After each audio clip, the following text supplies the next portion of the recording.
राधे राधे दोस्तों, कैसे हैं आप सब। आज हम विष्णु भगवान और लक्ष्मी जी की कहानी सुनेंगे। एक बार भगवान विष्णु जी शेषनाग पर बैठे बैठे बोर हो गए और उन्होंने धरती पर घूमने का विचार किया। वैसे भी कई साल बीत गए थे धरती पर आए हुए और वे अपनी यात्रा की तैयारी में लग गए। जब माता लक्ष्मी ने उन्हें देखा तो वे पूछी, स्वामी कहाँ जाने की तैयारी हो रही है। विष्णु जी ने कहा, धरती लोक पर घूमने जा रहा हूँ। तो कुछ सोचकर लक्ष्मी माँ ने कहा, हे देव, क्या मैं भी आपके साथ चल सकती हूँ।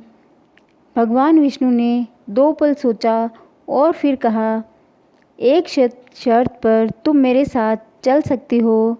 तुम धरती पर पहुंचकर उत्तर दिशा की ओर बिल्कुल ना देखो तो ही मेरे साथ चलो। माता लक्ष्मी ने वचन दिया कि मैं धरती पर पहुंचकर उत्तर दिशा की ओर नहीं देखूंगी।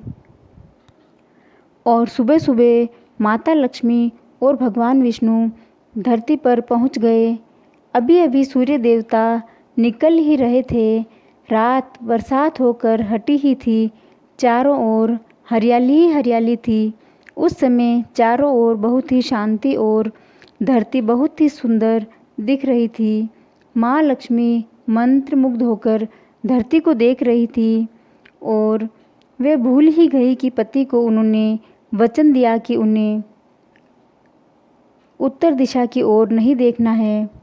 उत्तर दिशा में माँ लक्ष्मी को एक बहुत ही सुंदर बगीचा नज़र आया और वे उस तरफ खींची चली गई। उन्हें भीनी भीनी खुशबू आ रही थी और बहुत ही सुंदर फूल दिख रहे थे। यहाँ से एक फूल माता लक्ष्मी तोड़ के ले आई। माता लक्ष्मी को ये ध्यान ही नहीं रहा कि मुझे इस दिशा में नहीं जाना था। फूल तोड़कर माता लक्ष्मी भगवान के पास आई तो उन्होंने भगवान विष्णु की आंखों में आंसू देखे और माता ने पूछा कि प्रभु, आपकी आंखों में आंसू कैसे। भगवान ने महालक्ष्मी को उनकी भूल याद दिलाई, उनका वचन याद दिलाया। तो माता लक्ष्मी ने भगवान से माफ़ी मांगी, पर भगवान ने कहा, तुमने जो अपराध किया है लक्ष्मी, उसकी सज़ा तो तुम्हें मिलेगी ही। बिना पूछे किसी के खेत में जाना और फूल तोड़ना अपराध है। यह एक तरह से चोरी ही है। जिस माली के खेत से तुमने बिना पूछे फूल तोड़ा है, यह एक प्रकार की चोरी है। इसलिए अब तुम्हें 3 साल तक माली के घर नौकर बनकर रहो। उसके बाद मैं तुम्हें बैकुंठ में वापस बुलाऊंगा। माँ लक्ष्मी ने चुपचाप सर झुकाकर हाँ कर दी और महालक्ष्मी एक गरीब औरत के रूप में उस खेत के मालिक के घर गई और बोला कि मैंने कई दिनों से खाना नहीं खाया है, मुझे कोई काम मिलेगा क्या। तो वे खेत का मालिक बहुत ही दयालु और अच्छा आदमी था। उसके एक पत्नी, 2 बेटे और 3 बेटियां थी। सभी उस छोटे से खेत में काम करके किसी तरह से गुजारा करते थे। माँ लक्ष्मी जब एक साधारण और गरीब औरत बनकर माधव के झोंपड़े पर गई तो माधव ने पूछा, बहन तुम कौन हो और इस समय तुम्हें क्या चाहिए।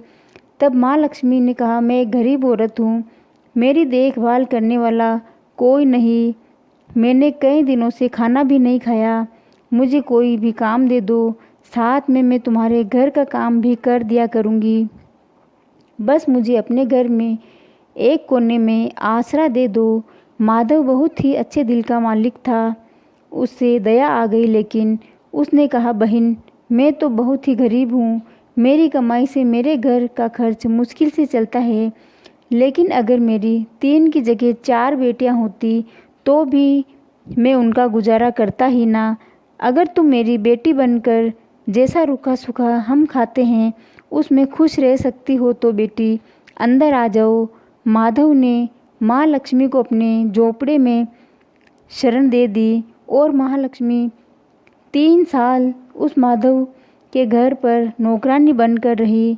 जिस दिन माँ लक्ष्मी माधव के घर आई थी, उससे दूसरे ही दिन माधव को इतनी आमदनी हुई फूलों से कि शाम को एक गाय खरीद ली।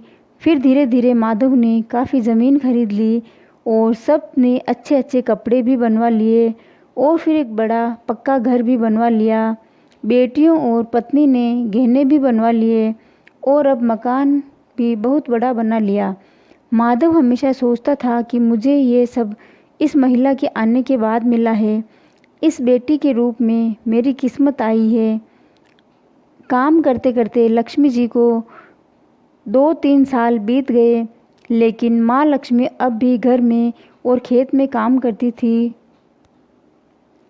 एक दिन माधव जब अपने खेतों से काम खत्म करके घर आया तो उसने अपने घर के सामने द्वार पर एक देवी स्वरूप गहनों से लदी एक औरत को देखा।